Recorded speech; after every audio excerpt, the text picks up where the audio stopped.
Zak Brown and Andrea Stella are always very proud to announce that they have two #1 drivers. They flex all the time about letting them race. They thought they were clever last year when they introduced the Papaya rules, but when that didn't sit so well with the F1 fandom, they said they never had any Papaya rules. Drivers just know that they shouldn't make any contact. Okay, fair enough then. I suppose it's working well then. Well, at least for one of their #1 drivers. It all started at the Monza Grand Prix in 2024. Lando Norris started on pole and Piastri was right behind him. Piastri made a cheeky move at the chicane, which put him in the lead and made Norris lose another position to Leclerc, who would later win the race. Norris was sort of in a title fight with Max Verstappen, so it was a little audacious for Piastri to do that. Andrea Stella had explained a day earlier that the McLaren drivers were allowed to race each other, but under strict rules. It basically said, race hard, but don't crash into the Papaya car.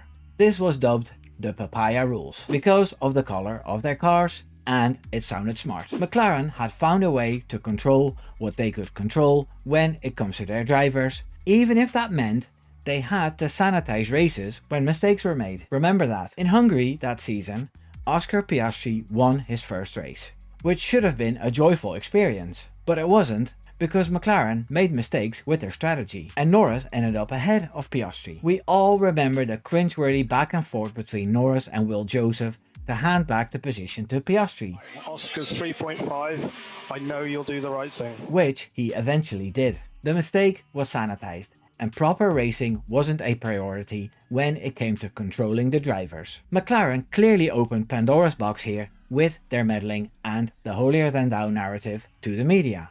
Zak Brown, with his over-the-top American cheerful loudness, and the serious face of technical Italian Andrea Stella, felt a lot like a bit of theatre. It didn't sit well with me, and with me, a lot of other fans. Where they tried to get things clear for their drivers, things got really unclear for them when it comes to when the team should intervene in situations on track and when not. In the meantime, we as fans were deprived of proper racing, thanks to the Papaya antics, as we will see in the next season. The 2025 season started very dominantly for McLaren, and it became clear quite early that they would win the Constructors' title, and one of their drivers would win the Drivers' title.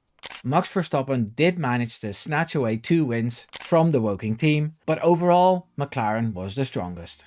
The fight between Piastri and Norris was a pretty equal one, where Piastri, although lacking the raw speed sometimes, was more consistent, and that's why he led the championship for most of the season. In fact, he was unlucky a few times with the timing of the safety car, and Norris was lucky with it. As far as the Papaya rules go, Lando Norris was having a feisty fight with Piastri in Canada, and then broke that rule by crashing into the back of Piastri. Luckily, he only took out himself. Remember, contact with another McLaren car is forbidden. The team was very quick to tell Piastri off in Austria 1 race later, when he tried a move, locked up, and almost made contact with Norris. Maneuver in turn 4 with the front lockup was too marginal, we can't do that again. The biggest case of meddling and sanitizing the situation on track came at the Monza GP in 2025, when Norris was ahead of Piastri, asked if Piastri could be pitted first, and then ended up behind Piastri due to a slow pit stop. Oscar was asked to swap positions because the slow pit stop wasn't Lando's fault, and Oscar actually did it. I suppose his lead on both Verstappen and Norris was big enough not to get into bother for 3 points. Lando Norris said after the race that there was never a Papaya rules document, just that they were free to race and not make contact. This is quite a contradiction, seeing what happened on track with the swap. But okay, things have changed now.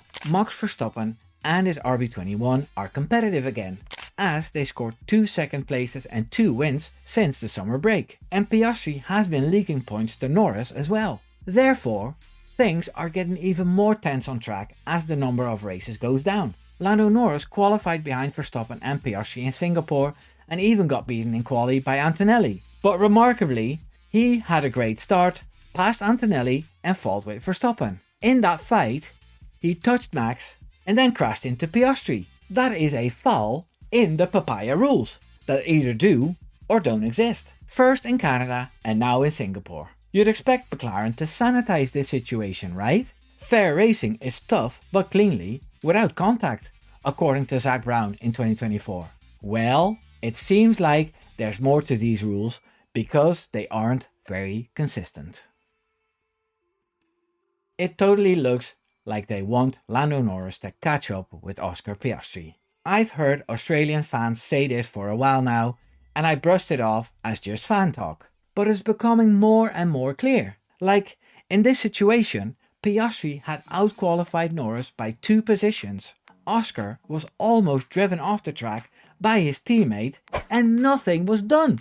The FIA is always lenient in the first lap, and especially with it concerning 2 teammates, it made sense that nothing was done. But for a team who have been boasting about fairness and equal opportunity and a standard to which drivers must hold themselves, this seemed like a good opportunity to set things straight again, but they didn't. What makes it even more baffling is that whenever McLaren is asked about when they will focus on one driver for the championship, they always say that it will become a reality when one of the drivers is ahead in the standings towards the end of the season. Well, there are only 6 events left. I think 9 of the teams of the grid would have backed Piastri already, especially with Max Verstappen on a run of form again. Don't get me wrong, I'm a Dutch Max Verstappen fan, and I want him to win in 5th. But from a team perspective, it's a really strange way to go about things. There must be more behind it. Lando Norris having a DNF in Zandvoort may have disrupted the plans for McLaren somewhat. Maybe when Adam Norris paid McLaren vast sums of money through his Horatio investment fund, he built in a clause that they should always favour Lando. Things were going perfectly in 2024 when Piastri was only in his 2nd year and was beaten by the more experienced Norris. Piastri being better and more consistent in 2025 was a bit of a fly in the ointment for the McLaren leadership. They most likely expected Piastri to be more like Daniel Ricciardo, who was slower than Norris and was eventually sacked for it. Coming to think of it, that's another Aussie driver who was treated poorly by Zak Brown and his clan. McLaren is a team with loads and loads of big sponsors, and PR is a very important part of keeping those sponsors. They most likely looked at the way Red Bull was treated after they had clearly set out a number 1 and a number 2 driver in their main team. This is something they didn't fancy, so they bragged about their 2 number 1 driver policy and the free to race rules. It's biting them in the ass now, because if Piastri keeps performing like this, even losing some points to Norris here and there, he'll still get the title. I sometimes feel that this was not their actual plan. Piastri and his manager Mark Webber must feel this too, and that's why they are angry. Oscar Piastri was very vocal in the car about getting bumped out of the road by Norris. He said it wasn't very team-like and that if Norris crashed into him to avoid another car, he did a shit job. His engineer said that they would have a look at it and then came back to say they couldn't do anything.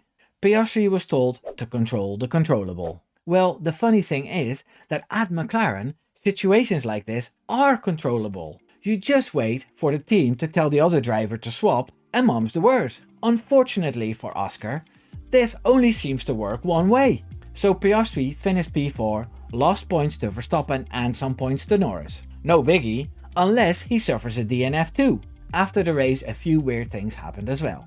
Zak Brown did a bit of a speech over the radio to Oscar and he just switched the radio off, which I thought was brilliant. Oh, wait. Scratch that, Zak Brown was waffling into thin air because Piastri had already shut down. I read that today. And then Norris was on the podium and apparently there was a spontaneous celebration of the constructor's title, while Oscar was in the pen answering questions about the race. You could tell from the photos of Piastri in the media pen that he clearly wasn't happy. I thought it was quite sad actually. Definitely not the way to treat the guy who scored most of the points for that constructor's title.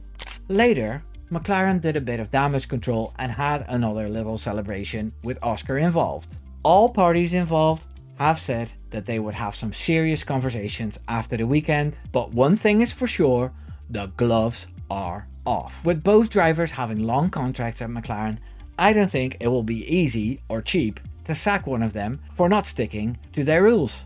Therefore, Piastri must drop all that weight of these stupid f***ing rules and fight for his life to get that title. They might be mid at McLaren next season, and it might be his only chance. He must show his Aussie grit and drive like Mad Max. In the end, that's what teams appreciate more than being a little bitch. Subscribe. Take care now. Doei doei.